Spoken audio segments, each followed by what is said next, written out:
पन्नगे च सुरेन्द्रे च कौशिके पाद संस्पृशि निर्विशेष मनस्काय श्री वीरस्वामिने नमः। आर्हत वाङ्मय में कहा गया है, विविह गुण तवो रएय नित्यम भवई निराशये निज्जरठिये तव साधुणई पुराण पावगम जुत्तो सया तव समाहिये। अध्यात्म की साधना में अहिंसा महत्वपूर्ण तत्व है। संयम भी एक साधना का अंग है। तीसरा अंग अध्यात्म की साधना का तप होता है, तपस्या। तपस्या का अपना महत्व है। हमारे जीवन में तपोबल भी अगर हो तो एक अच्छी बात हो सकती है। तपस्या के अनेक रूप, अनेक प्रकार होते हैं। जैन वाङ्मय में तप के 12 प्रकार बताए गए हैं। और जितना भी शुभ योग है, अशुभ योग नहीं, शुभ योग जितना भी है वह तप होता है। शुभ योगस तप है, शुभ योग तप है। कोई साधु को वंदन करता है विधिवत, तो वो वंदना करना भी अपने आप में तप हो जाता है। कोई स्वाध्याय करता है विधिवत, वह स्वाध्याय करना भी तप हो जाता है। उपवास करता है, वह भी तप है। तो तपोधन, आदमी को तपोधन भी बनना चाहिए। तपस्या जिसका धन है। उपवास, बेला तेला आदि और भी बड़ी बड़ी तपस्याएं की जाती हैं, तो यह भी एक अपनी पूंजी है, तप है। और उपवास, बेला तेला जब तक शरीर की अनुकूलता है तब तक जितना किया जा सके द्रव्य क्षेत्र काल भाव को देखकर वह कर लेना चाहिए। बाद का भरोसा नहीं है, शरीर का स्वास्थ्य कैसा रहे कैसा न रहे। जब अनुकूलता है और द्रव्य क्षेत्र काल भाव सब ठीक लग रहे हैं तो जो कर सके वो तप आदमी को, चारित्रात्मा को भी करने का प्रयास करना चाहिए। इस सन 2023 के प्रवास में चतुर्मास से पहले का भी समय, जो भी कितनी तपस्या यहाँ बृहत्तर मुंबई में हुई है। 21 रंगीर, कितने लगभग 125 मास खमन और भी कितनी तपस्या यहाँ हुई है। नंदन वन में हमारा प्रवास हुआ और वह नंदन वन तो मानो तपोवन जैसा बन गया था। तपोवन, इतनी चारित्रात्माएं वहाँ थी, तपस्वी तपस्विनी, समणी जी भी वहाँ थी और आप जैसे कितने श्रावक श्राविकाएं वहाँ रहते थे, जो कोई पौषध करते, कोई सामायिक करते और कोई धर्माराधना करते, स्वाध्याय करते, क्लासेज चलती। तो वह तपोवन जैसा प्रतीत होने लगा। तो हमारे जीवन में यह तपस्या भी होनी चाहिए, जितनी संभव हो सके। नवकार सी है, नमस्कार संहिता, जो छोटा सा तप है, रात के 12 बजे से सुबह नवकारसी आने तक चारों आहार का परिहार हो जाए, चारों आहार छोड़ दे, तो नवकारसी का तप हो सकता है। परंतु यह भी शरीर ठीक है तब तक हो जाए, बाद में तो कोई गृहस्थों में भी कि हमारे तो दवाई लेनी पड़ती है, पानी पीना पड़ता है, तो फिर नवकारसी होना भी मुश्किल हो सकता है। तो शरीर ठीक है तब तक जो हो जाए वो करने का प्रयास करना चाहिए। यानी पूंजी, ये अपना संचय, धन का संचय किया जाता है। ऐसे धर्म का संचय, तपस्या का संचय हम करें। संस्कृत में कहा गया, अध्रुवाणी शरीराणि विभवो नैव शाश्वत है, नित्यम सन्निहितो मृत्यु कर्तव्यो धर्म संचय है। कि शरीर तो अशाश्वत है, धन संपत्ति भी शाश्वत नहीं है, और मृत्यु दिन दिन जा रहे हैं, वर्ष जा रहे हैं, तो निकट आ रही है। तो क्या करें? बस एक काम करो, धर्म का संचय करो, धर्म का संग्रह करते रहो। अब तपस्या के संदर्भ में कोई यह ध्यान दे ले भी मैंने मांस खमन कर लिया है, वो मैंने अठाई की है, वो तेला किया, यह सब मेरा धर्म का संग्रह हो रहा है कि इस साल यह तपस्या की, अगले साल और जो कर सकूं और ज़्यादा करने का प्रयास करूं, तो मेरे तपस्या का भी संचय होता जाए। रोज नवकारसी करता है, रात को 12 बजे से लेकर सुबह एक मुहूर्त दिन चढ़े तक न खाना न पीना, न पानी पीना, न कुर्ला करना, कुछ नहीं। तो यह भी एक तप है गृहस्थों के लिए। रोज जो नवकारसी होती रहती है, तो मानो तपस्या का वो संचय हमारे भीतर में, आपके भीतर में होता जा रहा है। तो छोटा सा तप नवकारसी है, पर स्वास्थ्य की अनुकूलता उसके अनुरूप हो तो वह तप हो सकता है, करने वाले कर सकते हैं। और कोई पोरसी करते हैं, कोई एकासन कर लेते हैं, कई वर्षी तप करते हैं।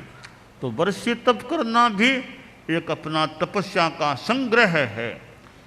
वर्षी तप करना 12 महीनों से ज़्यादा समय तक जो एक दिन खाना एक दिन नहीं खाना वो करे, तो वो भी एक अच्छा तप है, संग्रह हो जाता है। और वर्षी तप अखंड हो तो बहुत बड़ी बात, अखंड हो। अब कभी कभी बीच में कह स्वास्थ्य ठीक नहीं है तो लगातार 2 दिन खाना पड़ गया, डॉक्टर ने कह दिया दवाई लेनी पड़ेगी, 5-4 दिन बीच में छूट गया, तो ठीक है अब शरीर है। पर अखंड वर्षी तप हो जाए, बीच में एक दिन भी नहीं छूटा, लगातार एक दिन खाना और एक दिन नहीं खाना, उस रूप में अखंड वर्षी तप हो, उसकी बहुत अच्छी बात है। बीच में कई बार शरीर की स्थिति हो तो लगातार भी खाना पड़ जाए, इंजेक्शन लगवाना, डॉक्टर के हॉस्पिटल में भर्ती होना पड़ जाए दुर्भाग्य से, तो बीच में वो थोड़ा खंडित सा हो जाता है। ठीक है, फिर थोड़ा उपाय है प्रायश्चित तो लेकर के, परंतु 10 उपवास से भी ज़्यादा छूट गए, 15 उपवास 20 उपवास हुए ही नहीं, फिर तो वो वर्षीय तप अमान्य, वो फिर वर्षीय तप मान्य नहीं है। इतने उपवास छूट गए हैं कि 1 महीना रोज खाना खा लिया, बीच में 1 महीना रोज खाना खा लिया, और वर्षीय तप अमान्य की स्थिति में आ सकता है। तो ये वर्षीय तप भी एक अच्छा तपस्या का क्रम है, तपस्या है। तो अनेक रूपों में यह तपस्या हो सकती है। अब स्वाध्याय करे कि रोज 5 पृष्ठ भी पढ़ूंगा, रोज 15 मिनट भी स्वाध्याय करूंगा, तो रोज बराबर करते रहें तो ज्ञान का विकास हो सकता है, अच्छी प्रेरणा मिल सकती है, मन भी लग सकता है, शुभ योग में समय बीतता है। तो नियमित रूप में कोई स्वाध्याय करता है तो वह भी एक प्रकार का तप है, शुभ योग है। तो उपवास बेला तेला मान लो सबसे नहीं हो पाता, तो स्वाध्याय करना तो आसान है, थोड़ा व्यवस्थित अपना समय तय कर ले, स्वाध्याय करता रहे, तो वह भी एक प्रकार का तप है, उसका भी संग्रह ऐसे किया जा सकता है। उपवास नहीं, उनोदरी करे आदमी थोड़ा, कभी उपवास तो मेरे इतना सूट नहीं करता, तो उनोदरी कर लो कि खाना खाना है, ब्रेकफास्ट है, लंच है, शाम का डिनर है, तो भैया मैं इसमें थोड़ी कमी रखूं। 4 फुल्का की भूख है तो 3 फुल्के से ज़्यादा आज नहीं खाऊंगा, उनोदरी हो गई। तो वो उनोदरी भी अपने आप में एक तप हो जाता है। तो यूँ अनेक रूपों में तपस्या, खासकर 12 भेद हैं, तो उनका अनुशीलन होता है। और इधर अपना एक आसन में बैठ करके ध्यान आदि करना, कायोत्सर्ग करना, आसन में स्थिर बैठना, कायोत्सर्ग आदि करना, यह भी एक तपस्या है। अपने इंद्रियों का संयम रखना, मन वचन काया का संयम रखने की साधना करना, तो प्रतिसंलीनता तप हो जाता है। कोई प्रायश्चित लेना भी तप है। कहीं कोई दोष लग गया, गलती हो गई, तो उसका प्रायश्चित ले लेना वह भी अच्छी बात है, तप का ही एक प्रकार है। जैसे साधु हैं मान लो, अब साधु हैं, चारित्रात्माएं हैं, अब कोई संयम में दोष लग गया, कोई प्रमाद हो गया, गलती हो गई, तो उसका अपने जो बड़े अधिकृत हैं प्रायश्चित देने के, उनसे प्रायश्चित ले ले, तो वो तपस्या भी हो गई, वो शुद्धि हो सकती है। वरना वो दोष लगे, एक कपड़ा है, एक चद्दर है, एक तो साफ आपने धो ली, एकदम साफ सुथरी है, वो कितनी अच्छी लगती है। उस चद्दर में कहीं कोई धब्बा लगा हुआ है, इधर धब्बा उधर धब्बा, उस देखने में वो चद्दर की तो धब्बे वाली है, गंदी अच्छी साफ सुथरी। आप लोग कपड़े पहने हुए हैं, साफ सुथरे होते हैं भी, एक साफ सुथरे कपड़े हैं। अब कपड़े में कहीं कोई कीचड़ लग गया, छिंटे लग गए, तो वो देखने में भी एक छिंटे, खराब छिंटे लग गए हैं। अब खराब छिंटे लग गए, उनको अच्छी तरह धो लिया जाए, साबुन आदि से अच्छी तरह धो लिया, तो कपड़ा वापस साफ सुथरा हो सकता है। इसी प्रकार साधु है, यह संयम की चद्दर है। इतना लंबा मान लो जीवन काल है, आदमी के परिणाम कभी खराब हो जाए, कभी गलती हो जाए, कभी जानबूझ गलती, कभी अनजान में गलती, किसी रूप में गलती हो जाए, कभी मजबूरी में चिकित्सा वगैरह कराना, उसमें कुछ हो गया, तो वो जो भी हो गया उसकी आलोचना, प्रायश्चित, वो टाइमली अपना काम हो जाए, जो आलोचना मिले, प्रायश्चित मिले, वो निर्वहन उसका कर लिया जाए, उतार दिया जाए, तो वो बढ़िया बात है। वरना आलोचना अगर ली नहीं हमने, आलोचना ली तो वापिस को उतारा नहीं, ऐसे ही पड़ी है, तो उससे फिर हमारी शुद्धि में कमी रह सकती है। तो यह संयम की अमल धवल चद्दर जो होती है, तो आगे ऊपर जाए तो धब्बे सहित वो धब्बे लगे न रहे, आत्मा के साफ हो जाएं।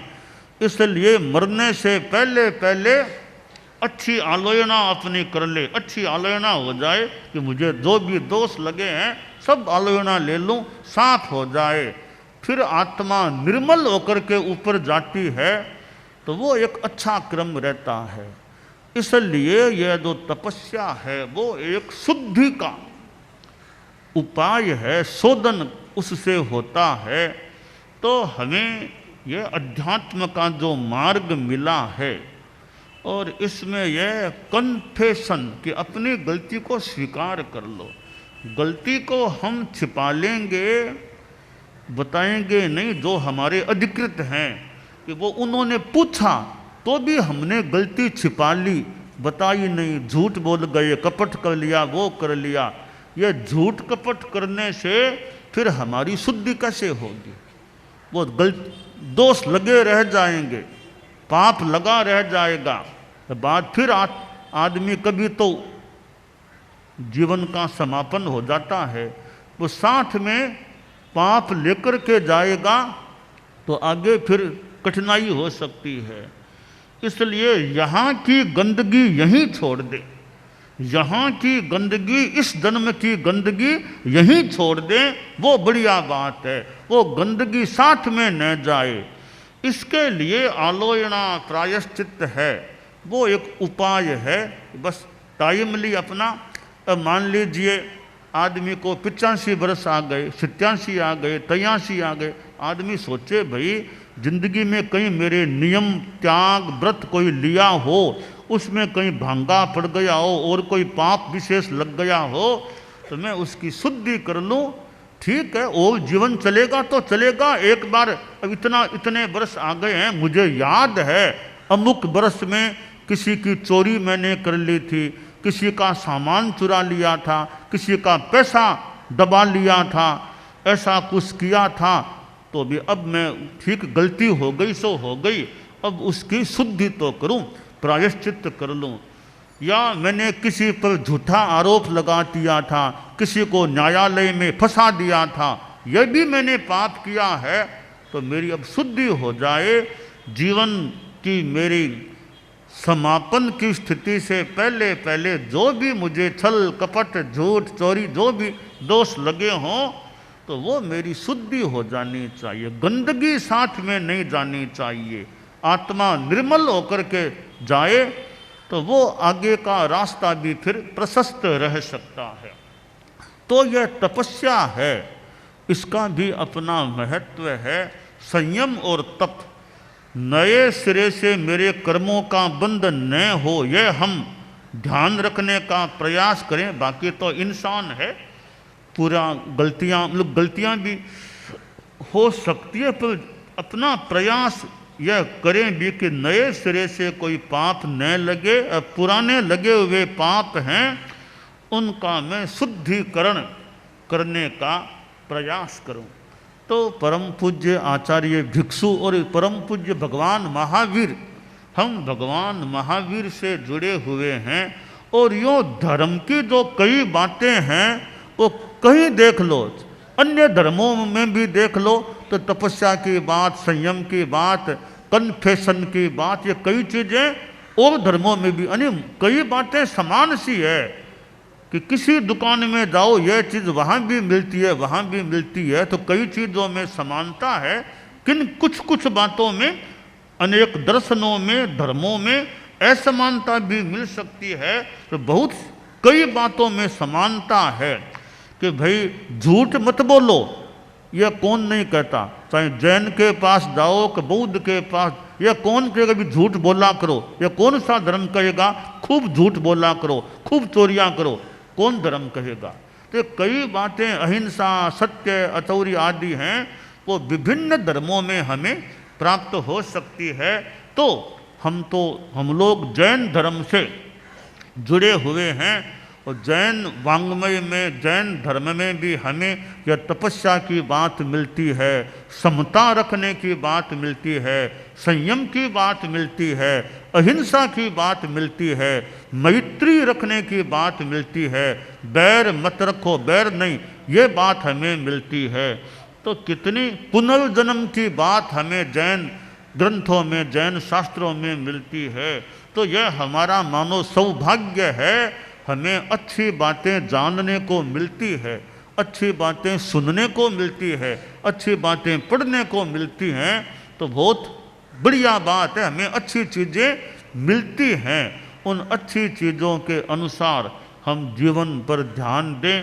अब गृहस्थ है, जैन है, श्रावक के 12 व्रत हैं, मौका आने पर भी 12 व्रतों को भी समझें।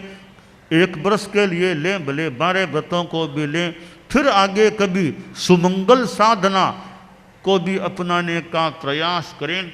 तो यूँ अपने जीवन में बहुत अच्छा काम करें, समाज की भी धार्मिक आध्यात्मिक सेवा कर सकते हैं कि मैं पढ़ा लिखा आदमी हूँ, मेरे पास बुद्धि है, ज्ञान है, तो मैं समाज की धार्मिक आध्यात्मिक सेवा कर सकूं, वो भी करूं, बहुत अच्छी बात है। दूसरों की धार्मिक सेवा करने का मुझे मौका मिले तो भले पद पर आकर के सेवा देनी पड़े, पद पर आना कोई बुरी बात नहीं है। पद पर आकर आदमी सेवा दे तो कोई बुरी बात नहीं होती है, पद पर आकर सेवा न करे वो थोड़ी गलत बात हो जाती है। तो पद पर आना कोई बुरी बात नहीं, पद पर आने से ही कई बार सेवा देने का मौका मिल सकता है कुछ बातों में। तो हम अपने जीवन में धर्म, अध्यात्म, तपस्या, इन चीज़ों को ध्यान में रखते हुए अपने जीवन को, आत्मा को शुद्धता की ओर अग्रसर करने का प्रयास करें, यह काम्य है। एकाग्रता, तन्मयता, अपने आप को मंगलमय अनुभव करते हुए नमो अरहंताणम, नमो सिद्धाणम, नमो आयरियाणम, नमो उवज्झायाणम, नमो लोए सब्बसाहूणम, एसो पंच नमोक्कारो सब्ब पावपणासनो, मंगलाणं च सब्बेसिं पढ़मं हवइ मंगलम। चत्तारि मंगलम, अरहंता मंगलम, सिद्धा मंगलम, साहू मंगलम, केवलिपन्नतो धम्मो मंगलम। चत्तारि लोगुत्तमा, अरहंता लोगुत्तमा, सिद्धा लोगुत्तमा, साहू लोगुत्तमा, केवलिपन्नतो धम्मो लोगुत्तमो। चत्तारि शरणं पवज्जामि, अरहन्ते शरणं पवज्जामि, सिद्धे शरणं पवज्जामि, साहू शरणं पवज्जामि, केवलिपन्नत्तं धम्मं शरणं पवज्जामि। धम्मो मंगलमुक्किट्ठम् अहिंसा संजमो तवो, देवावितं नमंसन्ति जस्य धम्मे सयामणो। च इत्ता भारहं वासं चक्रवट्टी महिद्धिओ, सन्ति सन्ति करे लोए पत्तो गइमणुत्तरम्। देवदानव गंधर्वा जख रक्षस किन्नरा, बंभयारिं नमंसन्ति दुक्करं जे करन्ति तम्। मंगलं भगवान् वीरो, मंगलं गौतमो गणी, मंगलं स्थूलभद्राद्यः जैन धर्मोस्तु मंगलम। मंगलम मतिमान भिक्षुः, मंगलम भारमल्लकः, मंगलम रायचंद्राद्या, मंगलम तुलसी गुरुः, महाप्रज्ञोस्तु मंगलम। तेरा पंथोस्तु मंगलम। विघ्न हरण मंगल करण, स्वामी भिक्षुनो नाम। गुण ओळख समरण किया, सर अचिंत्या काम। विघ्न हरण मंगल करण, स्वामी भिक्षुनो नाम। गुण ओळख समरण किया, सर अचिंत्या काम। विघ्न हरण मंगल करण, स्वामी भिक्षुनो नाम। गुण ओळख समरण किया, सर अचिंत्या काम। सर अचिंत्या काम, सर अचिंत्या काम। एक दिवसीय त्याग आज आज के लिए धारणानुसार त्याग